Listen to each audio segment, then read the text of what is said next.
In this video, I am going to talk about uniform circular motion and centripetal acceleration. I am going to put as part of this playlist physics by example, graph and animation, where I am putting several video in series so that people can understand it one by one. So let's get going. In this video, I am going to explain you what is uniform circular motion, what is uniform here, speed or velocity, and what is the velocity at different point in case of uniform circular motion. What is the direction and magnitude of acceleration in case of uniform circular motion, and in that process I am going to explain you centripetal. I am also going to talk about relationship among frequency of revolution, how many times it is getting revolved, angular speed, linear speed, and centripetal acceleration. Towards the end, we are going to do some workout example so that one can relate to the formula and understand the formula in a much better way. So let's understand first the example. What is a uniform circular motion? So here is a case where a person is rotating a ball tied with a string or rope and giving 2 revolutions per second. So in every second he is revolving this ball 2 times, and that makes it uniform circular motion. Another example can be where this boy is giving 5 revolutions in every 10 seconds. So essentially in each revolution he takes 0.5 second. In each second only in 1 second. And this is also an example of uniform circular motion, because this 5 revolution in every 2 second, every 10 second, or essentially 1 revolution in every 2 second is fixed. So this way 2 revolution in 4 second, 3 revolution in 6 second, 20 revolution in 40 seconds. That's how it will go.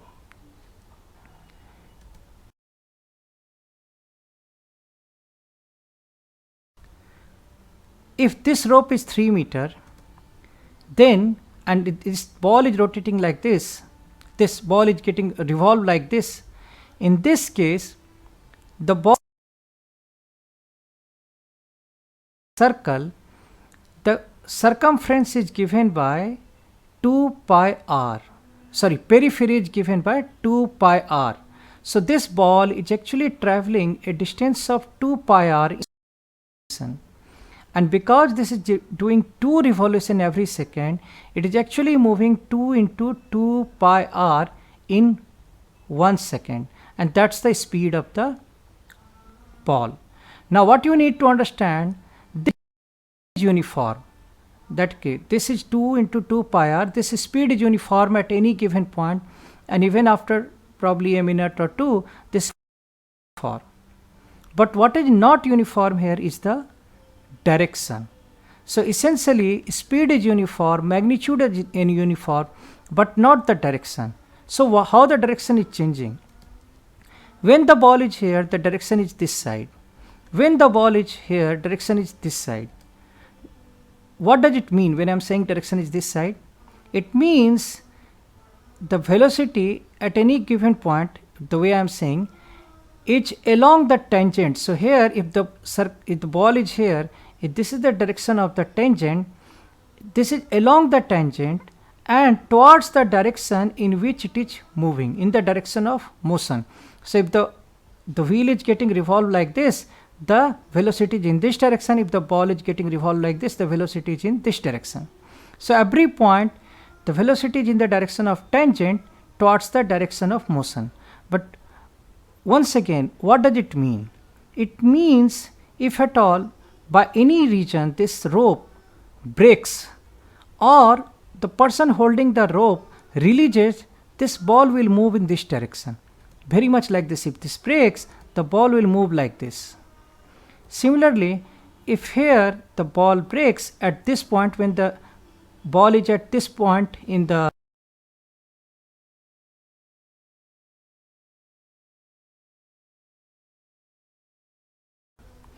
do you really believe it? Let me show you a real life example again from sports. So here is the case which is called hammer throw. I'm showing you from 20 seconds to 28 seconds, just see. So this person, he revolves this hammer, is revolving, and when he releases, just see, it goes in the straight line. So essentially what happens, he releases in this direction and it goes in the straight direction. What I'll do here, I will actually slow the speed here once again, very slow, and I'll show you actually from 0.26 seconds. Just let me just show you so that you can quickly see it once again. Just see it. So it's revolving till here it's circular. The moment he releases, the moment he released it here, it went into straight line. In case of uniform circular motion, whichever point the ball is released, the ball will move in the direction of tangent towards the direction of motion. So that's what is the definition, that velocity at any given point is along the tangent of the circle in the direction of motion. Ball is revolving like this, then it is in this direction. If the ball is revolving like this, the movement will be, the velocity will be in this direction.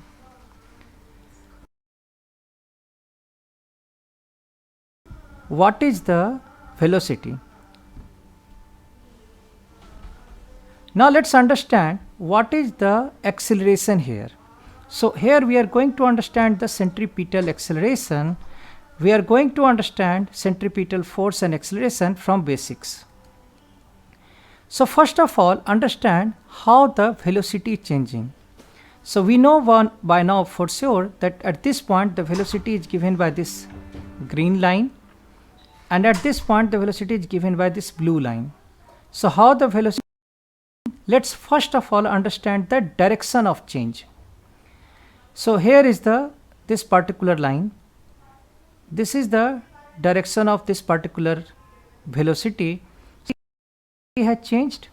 The velocity changed from here to here. What is the direction of this velocity? If you extend it, it will appear moving to the, appear going towards the center. So essentially, in fact, you can make geometry box, you can make a circle, you can try putting two tangent, and then you can see how it is changing. The direction of change is towards the center of movement. So essentially whatever is center, the change direction is in the direction of change in velocity is towards the center of movement. So now we know this direction is towards the center, and that's why it is called centripetal also. Center seeking. Centripetal means center seeking. Now let's understand what is the direction of change with respect to this v1, with the velocity. So here if you look at, with respect to, we now know the direction of acceleration is towards the center.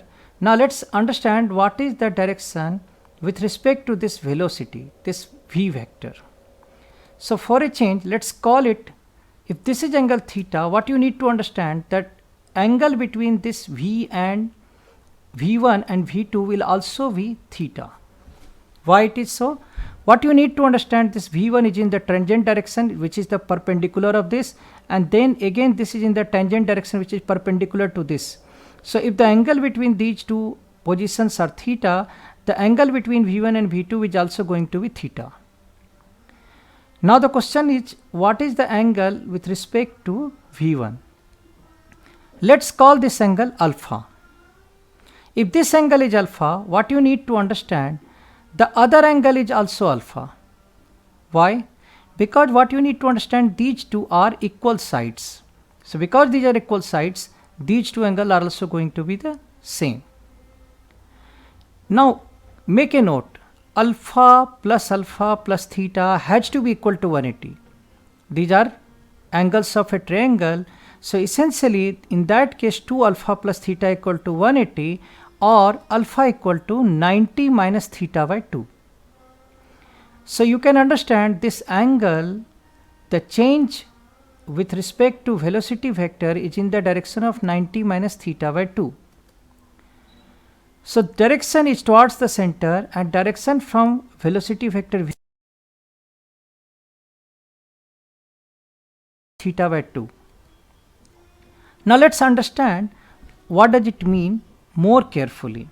So essentially when you are talking of when these two positions are at probably at theta equal to 90, this alpha is actually 45.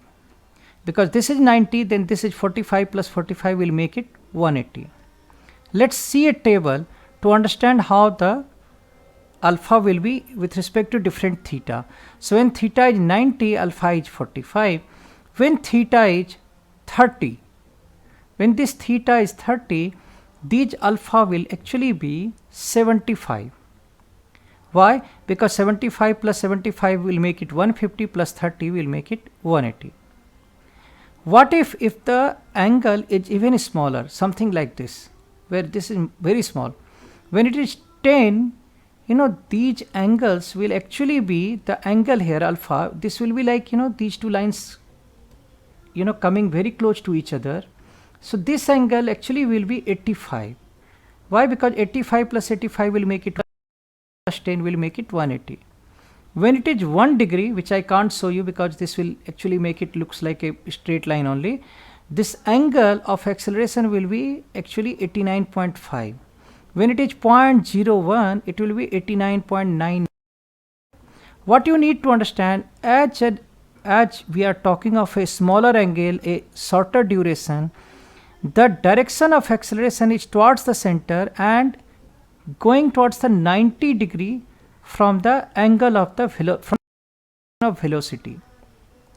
So if you are talking of infinitesimal time interval, which means very small time interval, you can say that the direction of acceleration is towards the center and perpendicular to this velocity, 90 degree from this velocity, because this theta by 2 is going to be negligible. So theta, the moment you are talking of infinitesimal time, delta t tends to 0, this theta will become close to tends to 0, and in that case alpha, which is the direction of acceleration from the velocity, is towards the center and 90 degree from the velocity. So you can say the instantaneous acceleration at all the point is 90 degree from the velocity and towards the center. So the acceleration will be at 90 degree from velocity vector towards the center. That's the direction of acceleration in case of uniform circular motion. So what does it mean? Let's internalize once again. It means when the ball is here, the acceleration will be in the direction of this. When the ball is here, the acceleration will be in the direction of this, perpendicular to the velocity. When it is here, it will be towards the center, perpendicular to the velocity. So now we know in case of uniform circular motion, the direction of acceleration at any given moment is perpendicular to velocity and towards the center. Now let's find magnitude of acceleration for uniform circular motion. Let us now proceed to magnitude of the uniform circular motion. So what is the magnitude of the acceleration that we are trying to figure out? These things are known. These are v1, v2, this is theta, then the angle between v1 and v2 is theta, and this angle is alpha. We have seen this, and we have also seen. Okay, now let's call this delta r, r1 and r2, and let's call this delta v, v1 and v2, where v1 represents the initial velocity, v2 the velocity after delta t time, and this delta v is the change in the velocity, and here r1 is the initial position, r2 is the next position, and delta r is the change in the position. Now just see one thing, this delta v by v will be similar to delta r by r. Why? Because if you look at this v is actually at right, it perpendicular to r1, and v2 is perpendicular to r2, and this theta is same as this theta, so it is bound to happen that del v by v1 is equal to del r by r1, or you can say del v by v2, this side, is equal to del r by r2. What you need to understand, r1 and r2 are actually the same because magnitude is same, and same way v1 and v2, magnitude is same.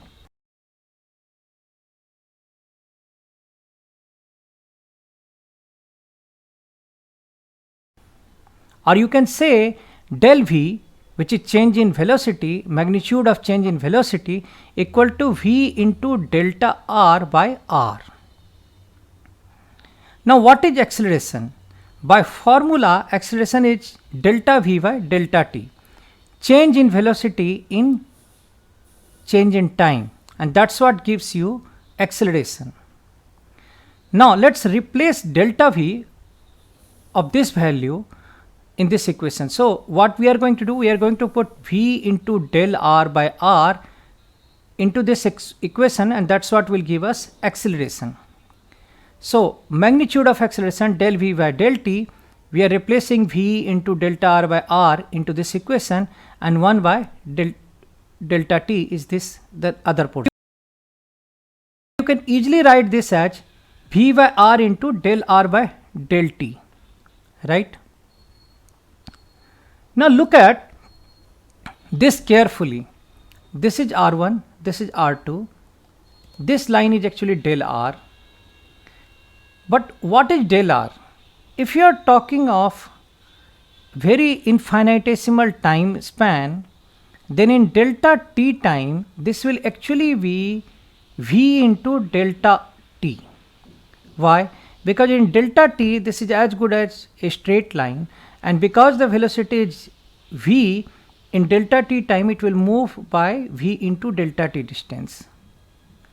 So this del r is actually v into delta t, which is linear distance, right? In infinite, when theta is very small, when delta t is very small, this linear distance will be v into delta t. Now let's put v into delta t in this equation here. It will become v by r, v into delta t by delta t cancels out, it will be v square by r.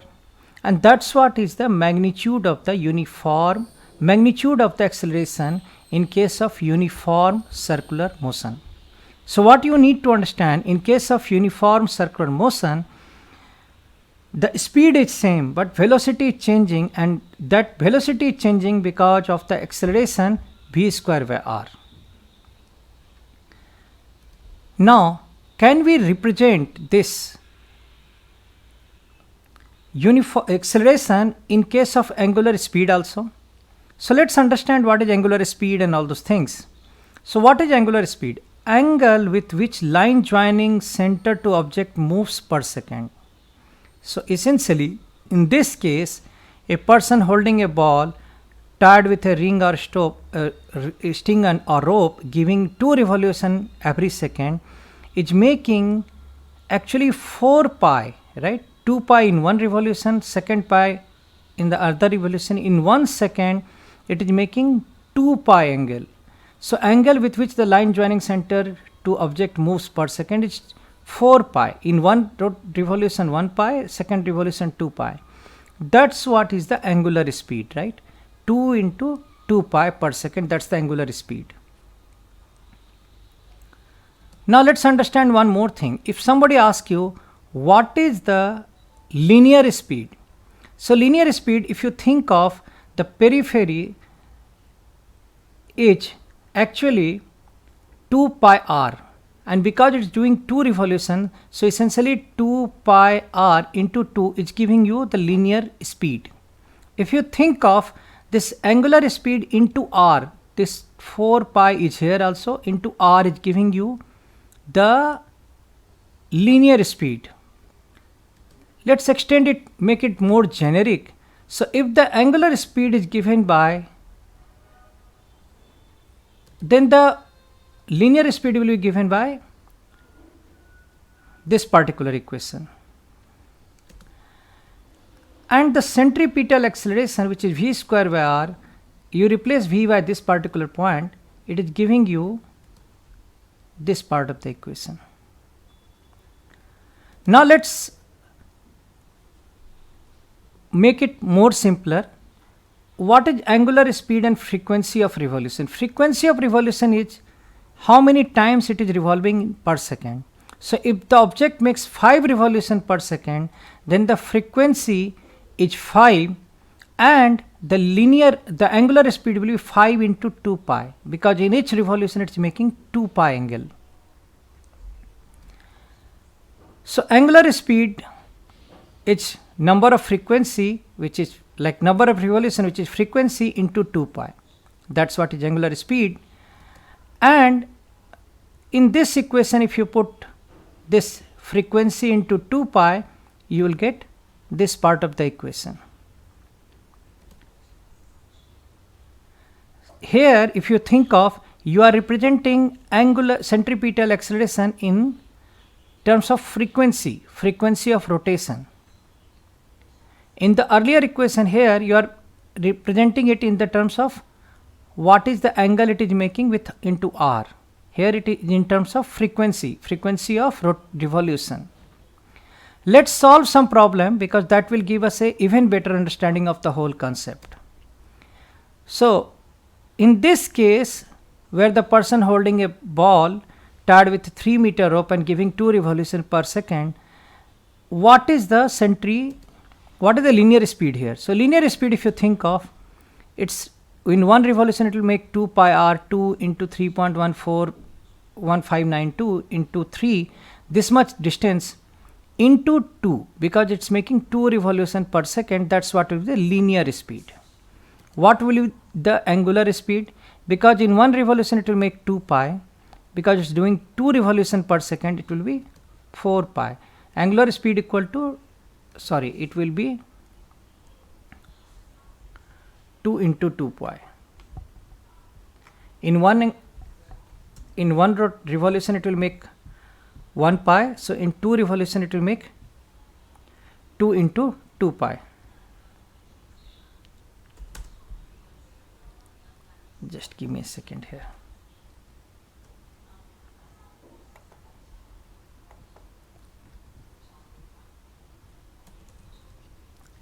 Let me pause it.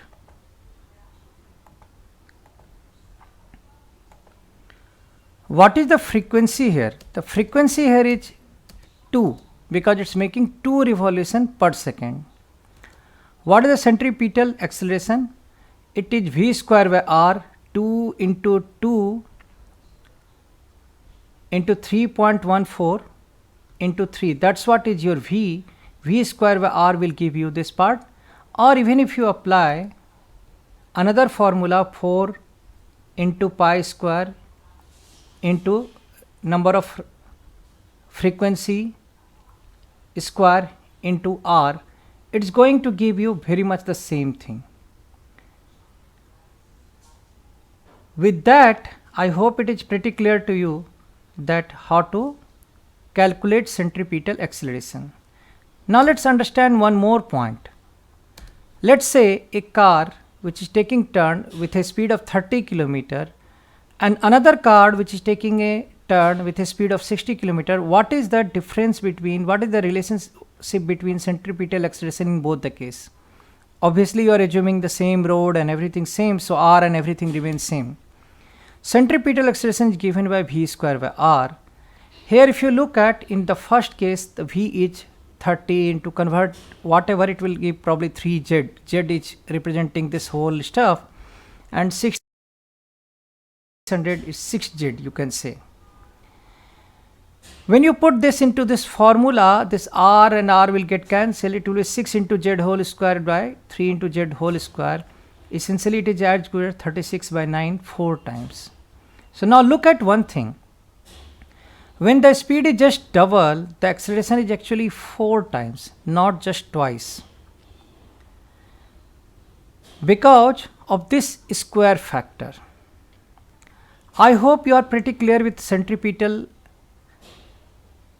acceleration, uniform circular speed and circular motion and everything.